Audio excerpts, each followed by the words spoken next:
Grizzled psychotherapist, Vietnam vet, drug connoisseur, illegal alien, subway brawler, weaver of endless tales. All this and more. At an English intensive in 1995, a teacher exclaimed, "I know you. You're Santa Claus." I looked around and there he was, a scraggly patent tank Santa with hoary white beard and a gravelly William Conrad voice. But in my upside-down world, I would come up with most of the presents. Carl Windsor was sipping black coffee and puffing a cigarette between classes. He had the flu, he said. I asked if he was making himself chicken soup. "No way," he said. "No money." Half an hour later, as if it were the most natural thing in the world, I reached in my wallet, pulled out a 10,000 yen bill, and told him to go buy groceries. That was $100 in 1995. I'd never done anything like that before and still don't know why I did. The second time we hooked up, we were team teaching a corporate class in Ikebukuro. Afterwards, we went for coffee.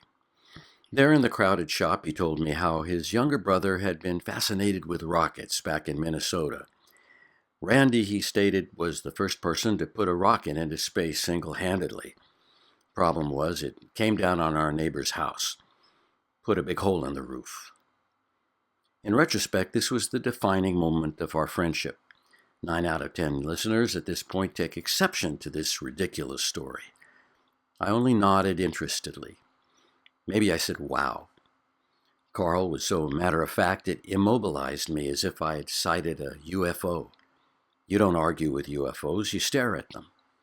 Was Carl, an astute judge of personality and an accomplished raconteur, testing my limits?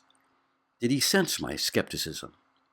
What was understood in the moment, in any case, was this: he could tell me his tales with impunity, and I would listen to them.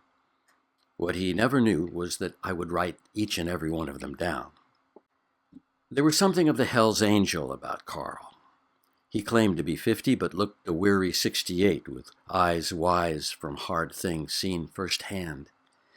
And a ferocity in those eyes, a Jack Nicholson devilry. Windsor had been in Tokyo for 13 years and spoke the language with a casual fluency.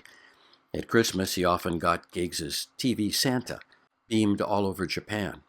In department stores, children sat on his lap. On December subways, they came asking him for toys. I once heard an English teacher ask him for a girlfriend for Christmas, saying he'd been a good boy. "Santa doesn't believe that shit," Carl growled back at him. In Japan, Windsor could be quite a few people.